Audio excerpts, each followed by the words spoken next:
Hello, good morning and welcome back to my channel. For today's vlog, mga ka-Key-Farm, andito tayo sa aking maliit na sakahan. So ito ang lugar dati na kung saan nagugulay kami. Ito. Ngayon ay, ano nakikita nyo? Paragis na damo. So dito po ay nagtanim ako ngayon ng banana. Ito yung aking banana na lakatan. So, hindi sila gaanong makita kasi nga mas mataas yung damo. So, ito guys, pakita ko sa inyo. Ito yung aking mga tanim na banana plant. Ay, mas malaki pa ang, ano kasi nag-init dito. Hindi na cultivate ng maaga ito. Kaya inabot ng ganyang kadami, kahaba ang damo. So, yung dun banda po, as you can see, tinan nyo. Yan. Ay, mas mataas. At saka malinis kasi doon ay na-mower na. Ito ay hindi pa na-mower. So ay ma-mower pa lang ito. Ito yung mga huli kong tinanim na saging. Ayan, tingnan lang guys. Ayan. Ayan, actually tubo na sila eh. Yun nga lang, hindi lang sila makita kasi gawa ng mas mataas pa sa kanila yung paragis na damo. Mina-mower na ito last week. Ang nangyari, nanganak kasi yung aking baboy. So yung kapamangkin ko na nagamawer nito ay napatigil sa paglilinis. Ngayon nagre-replant kami ng mga namatay na mga saha. Hindi tissue guys ang ginamit ko kundi yung ganito oh, saha ng saging. Pagka natanim naman namin to lahat, katulad dito wala. Yan dyan, wala. So itatanim, ipupunla namin ito. Kasi naka-line po ito eh, ganyan. So wala po tayong production as of now.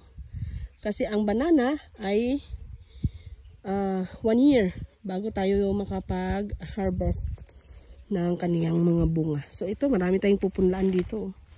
Ayan. Ito. Diyan. Ayun oh, patay. Ito naman ay nabutan ng init. Buti naman tumubo rin. Grabe ang init last month. Sobra talagang init. Parang puro 3 weeks yun na hindi talaga umulan. So, ito survive. Ayan. Pagka na-mower na ito guys, i-cultivate naman namin tong ganito. Kasi meron naman akong cultivator para mapantay yung lupa at saka maararo rin yung gilid nito. Para makapaglagay na po ako ng pataba. As of now, it's 10:30. Ang init na. Ayan yung natirang gulay. Yung sa kuya ko pa yan. Pero yung middle po niyan, ng mga pagitan ng talong na yan, ay tatamnan ko yan ng malagkit. Hinihintay ko pang umulan ng isa pa bago ako magtanim ng malagkit na mais. So, sa mga subscribers ko na malapit dito sa Tampakan, South Cotabato, pwede kayong bumili sa akin ng mais sa sunod, panglaga lamang. Ayun guys, thank you. Yan lang po ang aking update for today sa aking banana. At ito po ang inyong ka-farmers. Ayan, isang line oh. Maraming salamat po pala sa lahat ng mga sumusuporta pa rin sa aking YouTube channel. And thank you so much. At hindi kayo nagsawang nandyan manood ng aking mga vlogs and videos. Ayan po. Sa ngayon, sa banana muna tayo. Mamaya naman ay dun tayo sa aking baboy. And grabe ang damo. Sobra. Ang healthy. Manang manas may-ari.